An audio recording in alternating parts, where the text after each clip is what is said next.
Halo Sobat Sams Family, jumpa lagi dalam acara The Sams Family. Pada episode kali ini kita akan hadir di acara pameran otomotif terbesar di Indonesia, yaitu GIIAS 2021, Gaikindo Indonesia International Auto Show 2021. Nah, ini merupakan GIIAS yang berlangsung offline setelah beberapa tahun sebelumnya sempat digelar secara virtual juga terbatas begitu. Nah, sekarang kembali pada format seperti semula.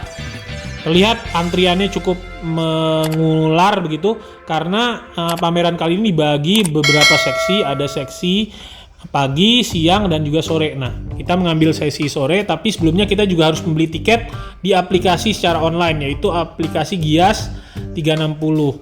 Kemudian kita daftar dan juga scan dulu Peduli Lindungi, yang kemudian nanti kita akan diperiksa apakah sudah scan ataupun sudah vaksin. Nah, kemudian sebelum masuk kita akan disemprot disinfektan. Jadi protokol kesehatannya ini sangat ketat sekali. Banyak petugas satgas yang ada di segala sudut pameran untuk mengingatkan terkait jarak, juga terkait dengan penumpukan di booth-booth.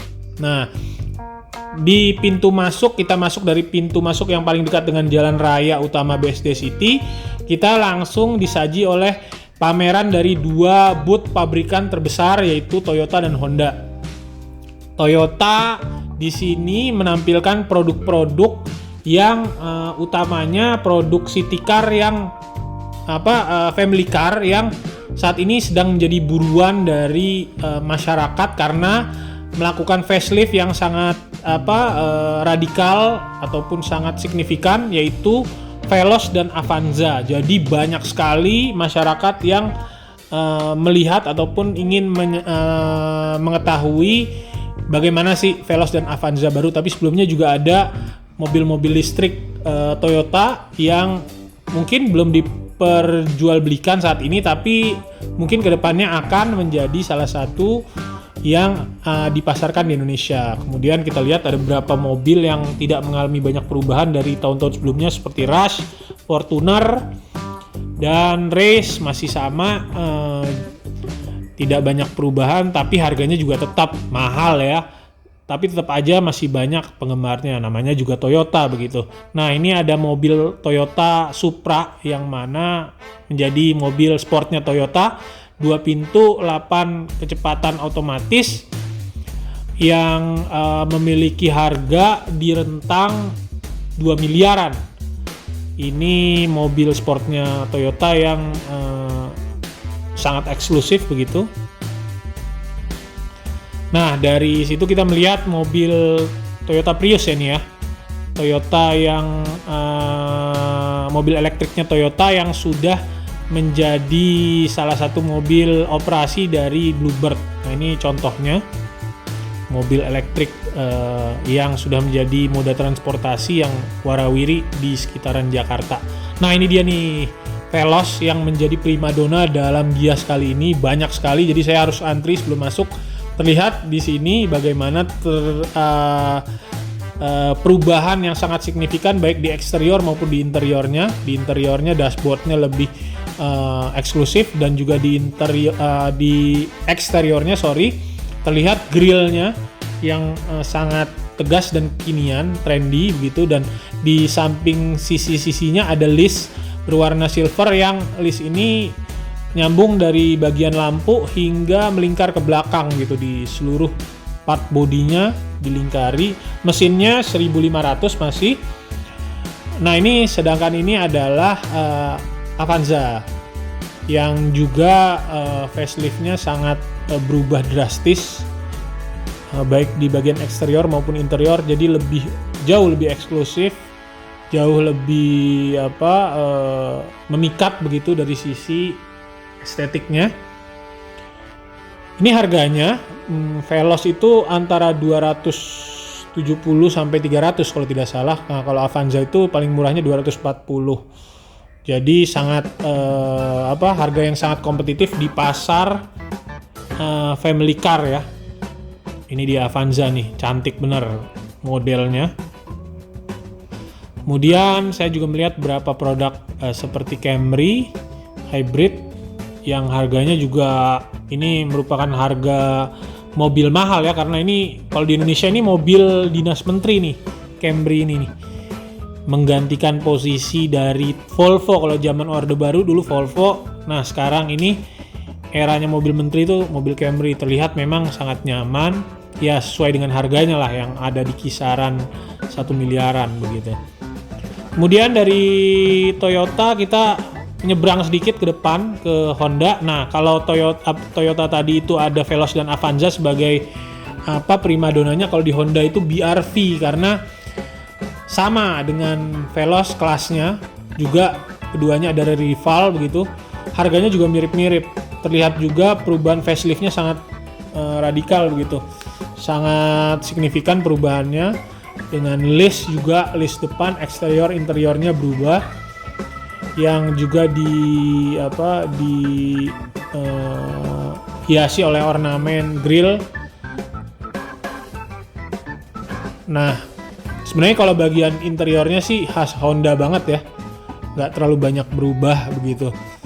Jadi masih mirip dengan mode-mode sebelumnya begitu. Tapi Honda ini kan khasnya itu di mesin juga ya. Kalau udah terbiasa Honda biasanya sulit untuk beralih ke pabrikan model lain. Tapi begitupun juga Toyota sih. Orang yang udah biasa pakai Toyota nyaman dengan kenyamanannya untuk keluarga, biasanya juga sulit berubah. Nah, kemudian ada beberapa produk lain, Odyssey, dan juga ini mobil konsepnya nih, Honda SPV RS, mobil konsep dari Honda.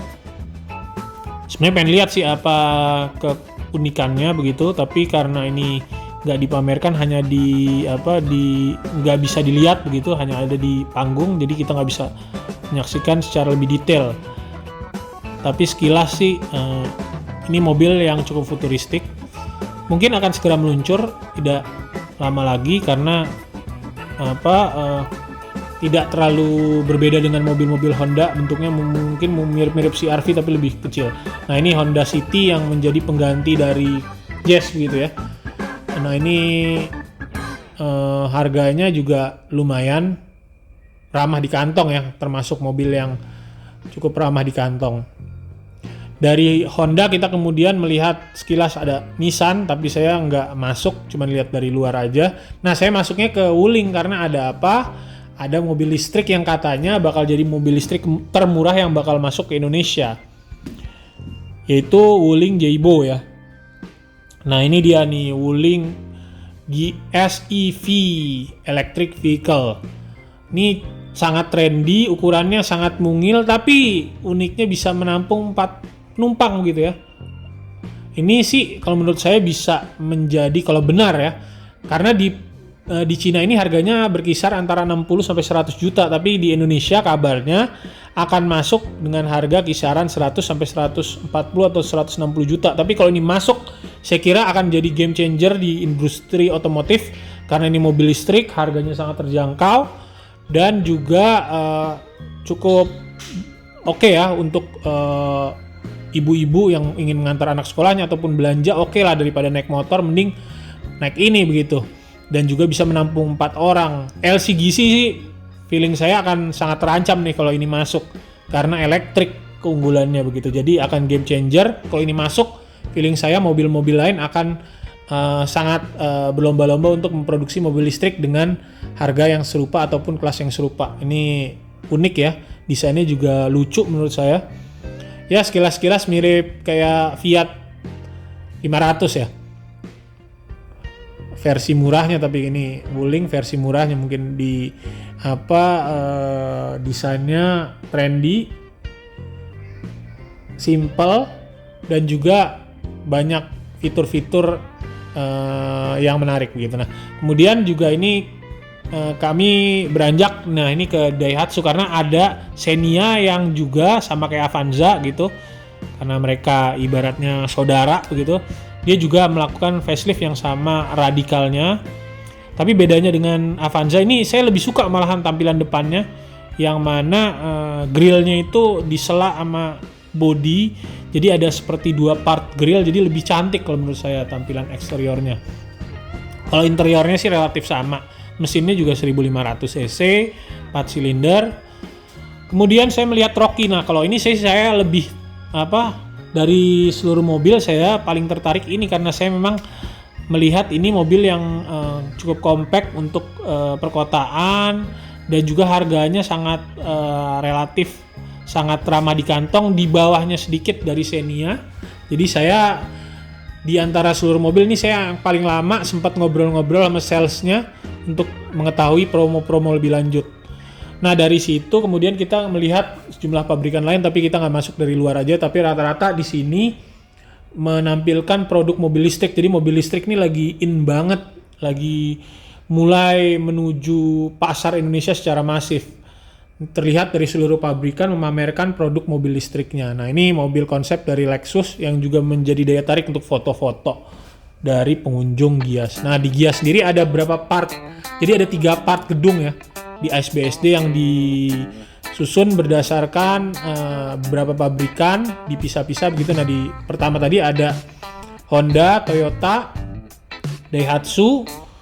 Nah, di juga mobil Audi begitu. Nah, di menjelang part 1 gedung part 1 tadi ke part 2 nih ada pavilion yang digunakan oleh BMW. Tapi sebelumnya kalau kita berjalan dari part 1 ke part 2 nih ada sejumlah opsi ngopi-ngopi kalau teman-teman aus dan ingin ngopi begitu. Nah, sebelum kita masuk ke part 2 nih ada keramaian. Ternyata ini ada motor yang dipamerkan, yaitu motor yang kemarin digunakan Presiden Jokowi saat menjajal sirkuit Mandalika, plus berserta patung Presiden Jokowi sendiri dengan jaketnya begitu. Nah, ini motor yang kemarin kita lihat tuh Pak Jokowi kendarai saat meresmikan sirkuit Mandalika. Jadi banyak orang yang berfoto-foto nih karena ya nggak main-main nih motornya Presiden gitu, RI1. Jadi menjadi spot yang sangat instagramable. Nah, sebelumnya kita juga melakukan sholat maghrib dulu. Nah, untuk ruangannya sangat representatif untuk sholatnya di lantai 2. Nah, kemudian yang tadi menjelang gedung kedua itu ada pavilion khusus buat BMW dan Mini Cooper. Jadi bagi yang penggemar mobil Mini Cooper terutama ini cukup penuh ya kalau kita lihat. Mungkin ini ajang pasca Covid, ajang pameran ataupun event publik terbesar menurut saya dengan orang yang sangat ramai walaupun tetap protokol kesehatan ketat. Tapi saya lihat ini udah seperti normal begitu. Jumlah orangnya sudah sangat banyak. Jadi ini mungkin tanda-tanda, semoga ya kita berdoa bersama, ini tanda-tanda memang masyarakat ataupun roda kehidupan sosial perekonomian insya Allah sudah mulai menuju ke arah normal seperti sedia kala. Nah, ini kita masuk ke part keduanya. Di ASBSD ada sektor 5 dan 8. Nah, di sini nih mobil-mobil yang juga mobil pabrikan besar gitu. Ada Kia di pintu masuk, ada Kia. Di depannya ada Suzuki, ini dia nih. Suzuki yang menampilkan produk yang khas Suzuki yang tentunya yang orang paling gemari yaitu Jimny ya, yang walaupun sudah meluncur dari sebelum Covid tapi tetap saja orang memburu mobil ini, masih waiting list begitu untuk mencari yang versi barunya. Kemudian kita masuk kepada pabrikan yang kini menjadikan Indonesia sebagai salah satu pabrik utamanya yang baru saja investasi gede-gedean yaitu Hyundai. Nah, Hyundai ini kan kita tahu dia lagi bangun pabrik besar di Jawa Barat kan. Nah, dia juga pakai kampanye bahwa mobil ini akan disesuaikan ataupun sesuai dengan kondisi masyarakat Indonesia. Nah, ini mobil konsepnya. Kemudian ya Hyundai ini sedang memperkuat mobil ininya ya, mobil listriknya. Ada beberapa produk di sini yang menjadi daya tarik primadona, yaitu Kona, Hyundai Kona dan juga Staria. Nah, Staria ini juga ramai begitu karena mobilnya sangat futuristik. Nah, ini Ioniq elektrik, semua elektrik rata-rata yang dipamerkan oleh Hyundai walaupun tetap ada yang bensin. Nah, ini jadi ya Staria nih yang mengubah peta ataupun mendobrak pakem di kelasnya. Jadi mobilnya sangat futuristik, harganya sekitar 1 miliaran. Jadi pesaingnya Alphard nih. Tapi ya itu keunggulannya desainnya yang sangat futuristik dengan model yang mungkin menjadi pakem baru dalam industri otomotif. Nah, ini juga Hyundai Creta yang sempat tadi ada promo harga cicilannya 3,4 juta, tapi ternyata itu cicilan yang bersifat progresif. Tapi oke sih mobilnya menurut saya. Mobil-mobil Hyundai ini Hyundai Creta. Nah, ini juga ada Mitsubishi juga yang menampilkan facelift dari Expander, kemudian mobil diesel. Ada Isuzu maupun Bus diesel yang juga dipamerkan. Nah, setelah dari part kedua ini, nah sebelumnya juga ada mobil termurah nih, saya mau menjelaskan. Mobil termurah, nah ini dia mobil termurah yang saya bukan clickbait ya, mobil yang benar-benar memang dijual. Ada mobil anak nih, mobil mainan anak, maupun mobil-mobilan maupun mobil yang bisa dikendarai untuk mainan anak gitu, mobil aki gitu ya, mobil yang digerakkan oleh aki. Nah ini harganya ya antara puluhan, ratusan, bahkan jutaan doang, di bawah 50 juta yang jelas nih. Jadi mobil termurahnya bukan clickbait itu tadi. Nah setelah dari part 2 nya kemudian itu ada bagian khusus buat food court. Nah ini ada sajian kopi maupun makanan-makanan tradisional maupun franchise yang pilihannya sangat beragam. Jadi kalau bawa keluarga nggak usah takut, jadi bisa sekalian untuk wisata kuliner. Jadi itu saja laporan perjalanan kami dari Gias 2022. Kesan kami, ini pameran yang menjadi semacam pertanda bahwa perekonomian telah pulih, tapi juga sajiannya juga sangat menarik karena banyak mobil-mobil baru yang facelift. Nah, tapi saya setelah sampai mobil saya mengecek nih, ternyata saya sudah berjalan 9 km, bayangkan sepanjang pameran. Tapi sebelum saya pulang saya sempat makan dulu ke Ion. Gitu review kami pada perjalanan di Gias 2021. Sobat Sam's Family tetap like dan share, juga subscribe channel ini dan nantikan review kami selanjutnya. Sampai jumpa.